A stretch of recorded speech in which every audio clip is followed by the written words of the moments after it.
Hello, students. My name is Rohit Sharma, and I am working as a corporate trainer in Madrid Software. Today, we will explore about Node.js. कि Node.js होता क्या है, Node.js कैसे काम करता है और Node.js का रियल वर्ल्ड में क्या एप्लीकेशन है।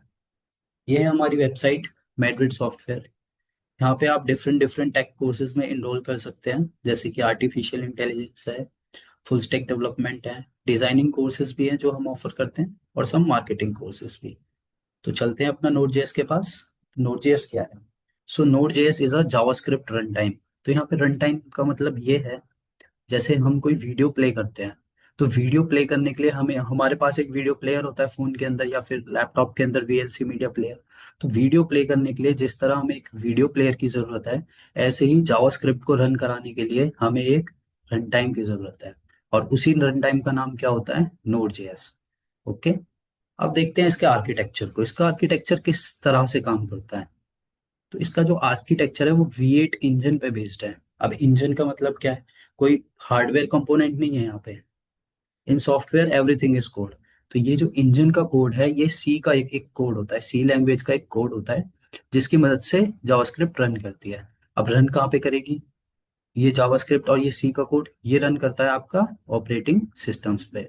और ये कैसे रन करता है? नोड जेएस की बाइंडिंग्स। बाइंडिंग्स मतलब कि उनकी कनेक्टनेस, उसके थ्रू ऑपरेटिंग सिस्टम पे नोड जेएस रन करता है। अच्छा, नोड जेएस को यूज करने के टॉप 5 फायदे आपके यही हैं कि ये एसिंक्रोनस और नॉन ब्लॉकिंग आर्किटेक्चर आपको ऑफर करता है।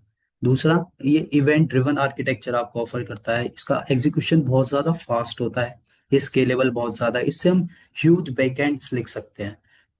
तो बैकएंड लिखने के लिए बेस्ट लैंग्वेज अगर मेरे से कोई पूछेगा तो वो है नोड जेएस। क्यों? क्योंकि फ्रंट एंड पे भी हम जावास्क्रिप्ट का यूज कर रहे हैं और बैक एंड पे भी हम जावास्क्रिप्ट का यूज कर रहे हैं। तो ये तो विन विन सिचुएशन है फॉर अ सॉफ्टवेयर डेवलपर। अब समझते हैं इसके बारे में कि ये क्या आर्किटेक्चर है, ये कैसे काम कर रहा है, इवेंट लूप क्या है। तो इवेंट लूप भी कोड है वंस अगेन। कोड क्या करता है?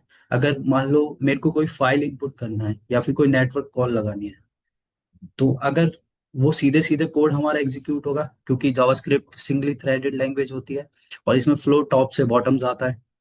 तो अगर मेरे को कोई फाइल इनपुट करनी है या फिर मेरे को कोई नेटवर्क कॉल करनी है या फिर कोई भी प्रोसेस जो थोड़ी लेंदी है, अगर वो मेरे कॉल स्टैक में आ गई। कॉल स्टैक का मतलब होता है ऑपरेटिंग सिस्टम में जहाँ पे हमारा कोड एग्जीक्यूट हो रहा है।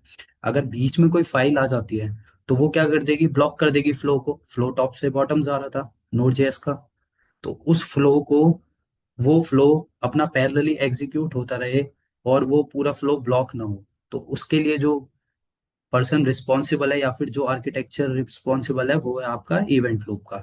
इवेंट लूप क्या करती है? नोड जेएस को नॉन ब्लॉकिंग बनाती है। कैसे? ये बहुत बड़ा टॉपिक है, लेकिन फिलहाल के लिए इंट्रोडक्शन के हिसाब से इतना ही याद रख सकते हैं कि इवेंट लूप क्या है? एक पीस ऑफ कोड होता है जावास्क्रिप्ट का ही। ये क्या करती है? नोड जेएस को नॉन ब्लॉकिंग बनाती है। ठीक है।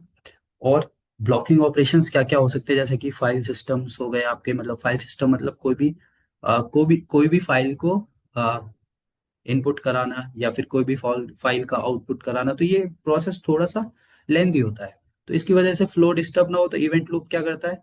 मेन कॉल स्टैक से हटा के उसको वर्कर थ्रेड्स में डाल देता है, जो कि पैरेलली उनको एग्जीक्यूट करते रहे, या फिर कोई नेटवर्क कॉल हो या फिर कोई प्रोसेस हो। ठीक है। तो ये आपका मोटा मोटा नोड जेएस का आर्किटेक्चर होता है। अब देखते हैं हम इसके यूज केसेस के बारे में। तो नोड जेएस का कहाँ कहाँ यूज हो रहा है? तो नोड जेएस का हम कहाँ कहाँ यूज कर सकते हैं? अगर हमें कोई स्ट्रीमिंग वेबसाइट बनानी है नेटफ्लिक्स की तरह, तो हम नोड जेएस का यूज कर सकते हैं। नोड जेएस का यूज करके हम उसका बैकएंड लिख सकते हैं। अगर हमें कोई सर्वर साइड प्रॉक्सी लिखनी है, तो भी नोड जेएस का यूज कर सकते हैं। बिग डेटा एनालिटिक्स आपने सुना होगा, उसमें भी हम उसका यूज कर सकते हैं।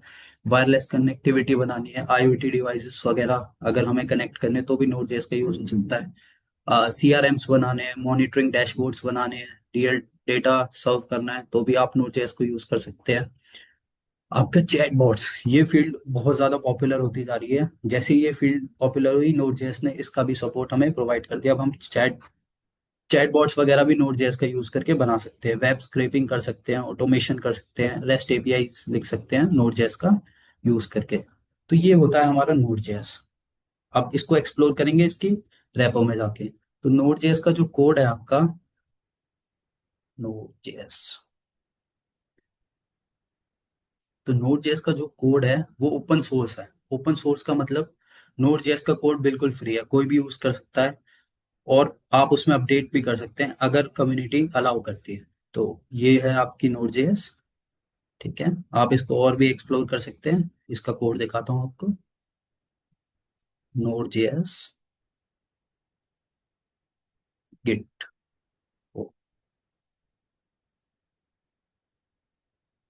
तो ये है आपका नोड जेएस का गिटहब का लिंक। इस पे जाके आप एक्सप्लोर कर सकते हो कि कैसे नोड जेएस काम करता है, कैसे इवेंट लूप है। तो हम जाएंगे सोर्स में। जो अभी हमने वर्ड्स में पढ़ा, अब उसको रियल में भी तो देखें कि वो कैसे काम होता है। तो ये है आपका पूरा नोड जेएस का कोड। ठीक है, यहाँ पे डिफरेंट डिफरेंट क्रिप्टो का सपोर्ट दे रखा है, एपीआईज का सपोर्ट दे रखा है। आप इसको और भी एक्सप्लोर कर सकते हो। तो यही आपका नोड जेएस है। तो एक सॉफ्टवेयर ऐसा दिखता है प्रोडक्शन रेडी। तो नोड जेएस क्या था हमारा, एक जावास्क्रिप्ट रन टाइम जिसका कोड क्या पड़ा है ऑनलाइन, आप इसको जितना चाहे उतना एक्सप्लोर भी कर सकते हैं। ठीक है।